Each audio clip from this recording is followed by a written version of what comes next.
Hello and welcome back to Nancy Goodaim, the Space Ranger. You're listening to Chapter 3. Now at this stage you should know that Nancy McGinley, Bart McMurrow and Jerry Staunton were the first humans to land on Mars. But Jerry took off and left Bart and Nancy at the ESA research station known as Eber Base. And a local Martian named Habobble Gubbersnatch came to warn them of a cantabular glimp on the loose, and that they should leave the area and go to Mars City. On their way, they met a posse of Martians looking for the glimp, and Nancy was given a crossbow. Chapter 2 ended with Nancy, Bart and Habobble hearing the glimp. Quick! Lie face down in the dirt behind those shrubs! Hiding won't help, Bart. It's sound and movement that attracts glimps.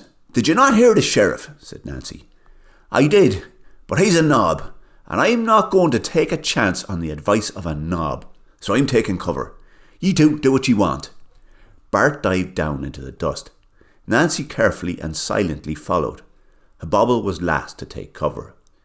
They were lying prone beside each other, with the soles of their feet pointed away from the crater towards where Habobble said Mars City could be found. It was now full daylight on Mars, but a low purple thorn bush hid them from the sight of anything at the edge of the crater. Nancy gripped the crossbow tight and pointed the riser towards where she imagined the glimp to be. She was shaking. If she was to take a shot now, only luck would guide it to the anterior vestibule of the creature.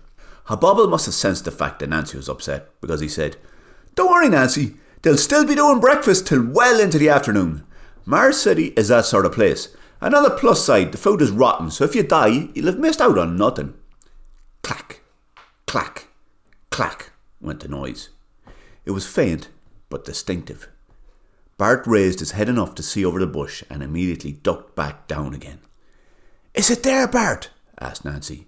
It is. Can you not hear it? Replied Habobble. I've been living on Mars my whole life, and that is definitely the most cantabular glimp-like noise I've ever heard. What else could it be? I wasn't asking you, whispered Nancy.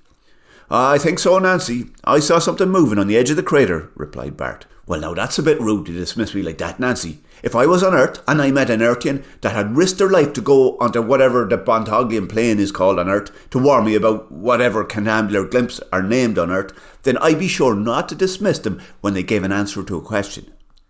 Clack, clack, clack, went the noise again. And if my aunt had balls, she'd be me uncle, noted Bart. I don't understand what you mean by this, Bart. What are balls, and why would your aunt have them? Just whish Habobble, will you? Snapped Bart. And Habobble whished, or as close to whisting as he could manage to get to. Okay, I will, he said, but only because we are being stalked by a glimp, not because you told me to. Bart, Habobble and Nancy lay in silence for some time. The clacking eventually began fading slightly. Bart looked up again. It was a tentative and slow look, and prompted him to say, I can't see it. Do you reckon the glimp is using the edge of the crater to track your buddies, Habobble? You mean Budadaw and Gubslamp and Elbron and Pudsnanker and Flirnt and Jemima and Arnlow and the deputy and the sheriff? Well, yeah, that lot.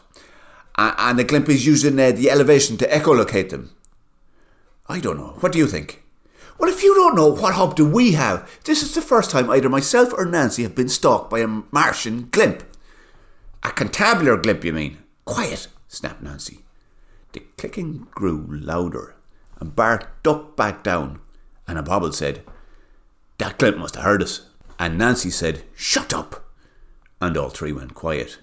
Now, if you're ever unlucky enough to be stalked by a cantabular glimp, you will know that it is about as terrifying as life can get.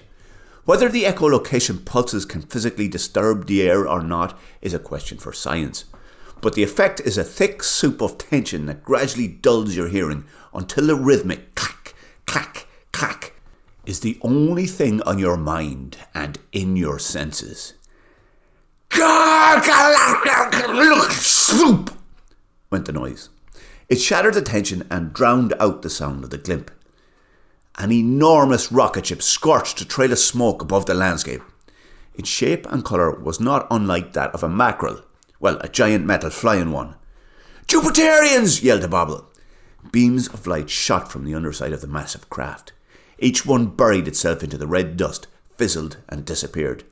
The lights created a pattern of holes in the ground as the rocket roared into the distance.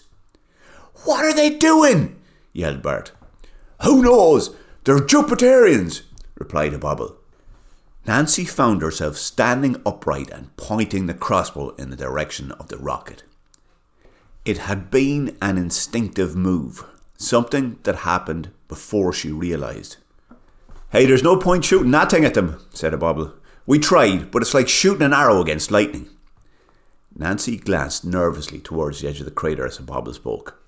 He must have sensed her anxiety again, because he then said, Hey, on the plus side, that'll put the markers on the cantabular glimp. Can you be sure about that, Habobble?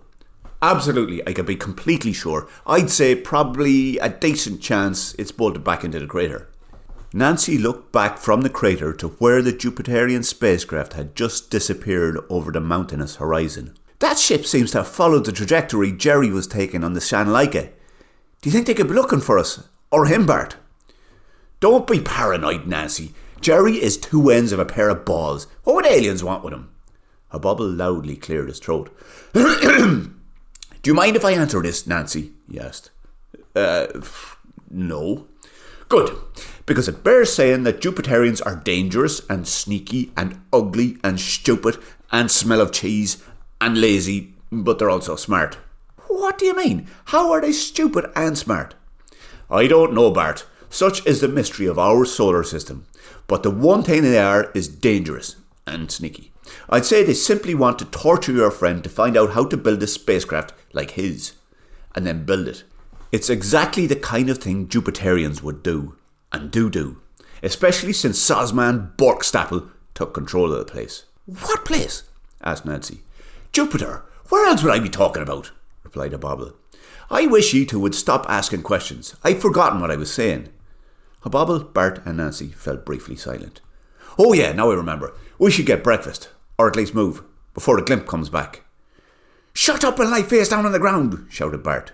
He coughed and repeated his sentence quietly. Shut up and lie in the dirt. There's something moving at the top of the ridge. Bart, Nancy and Habobble dived back down behind the purple-thorned bush. It gave them some cover from anything on the top of the ridge. Bart craned his neck to look towards the ridge. Is it the glimp? Asked Habobble. No, it's that fat muppet of a deputy you have, and he's wobbling all over the place. I think he's drunk. I doubt it, said Habobble. The sheriff is teetotal, and a bit evangelical about it too. There's no way he'd let the posse bring drink, especially not while hunting a glimp. Could he be injured? Asked Nancy. Well, why don't you ask him? He's headed this way. The deputy's arrival at the spot where Nancy, Bart and Habobble lay was heralded by several moans and groans. I'd say he's injured, noted Bart. Yep, definitely injured. His face is covered in blood. He knelt on one knee for a better look. Not sure I give a shit, he added. Scrang! The noise was sharp and came from somewhere beyond the ridge. It was followed by shouting and an unmistakable clack, clack, clack. The muffled groans of pain were now close.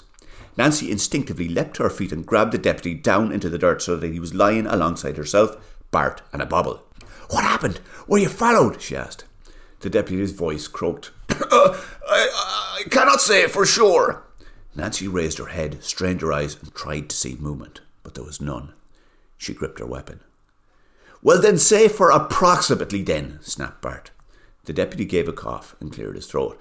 I don't know. If there's a word for what I saw, possibly there's one in the old hieroglyphic language, but nobody speaks that anymore. Mars City is a very cosmopolitan place, you know, and the old languages have mostly died out. I suppose the word Pan-Gagan would fit, but I'm not sure how you would go about spelling it. What do you reckon, Habobble? Not the name, you fool, snapped Bart. Describe what happened. I saw the glimp. Never thought I'd actually see one and live to tell the tale. Did any of you ever see the travelling show about the unnotorious glump known as Blardan? What? No, replied Nancy. Maybe you should just be quiet. Oh, that's a pity, because it looks exactly like the glimp, only Blardan would be bigger. 16 times bigger. Nancy poked the rise of her crossbow towards the edge of the crater.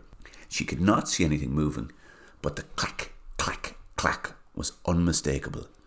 Sorry, wait, I tell a lie. 14 times bigger would be more like it. And it was had a much roundier, headular claw. It killed Elber and Pudsnanker with it. Shush, shushed Nancy. With the exception of the sheriff, Elber and Pudsnanker, Was the best fighter in our crew, poor lad. Smart lad too, though. At least when he was alive. Well, what's this now, he used to say to me. Whoosh! Always run away from a fight. No, wait. Sorry, I've that wrong. Never run away from a fight. Will you shut up? Do you know, it's probably for the best I got that mixed up. Otherwise, I'd have probably stayed and be dead by now. Enough! Put a sock in it now, snapped Nancy. She could sense the glimp approaching. She was not sure how, but she knew it was close. And it knew they were close to it. Still, poor Elbron Pudsnacker, himself and the wife had a holiday booked for the end of the month. Silence! Would have been the first time they'd been away in 6 years, what with everything that's been going on with those Jupiterians. Nancy silently released the latch on her weapon and moved it sideways. Tunk!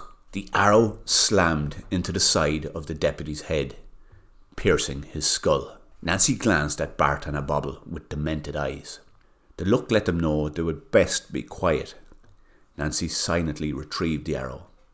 Something told her she would need a full quiver for what was coming. She crawled a comfortable distance away from the motionless deputy and reloaded. And that's the end of chapter 3. Fair play to you if you're still hanging around. Chapter 4 is going to be out, well, in about, I suppose, in about an hour. So, alright, take her handy. Fair play to you.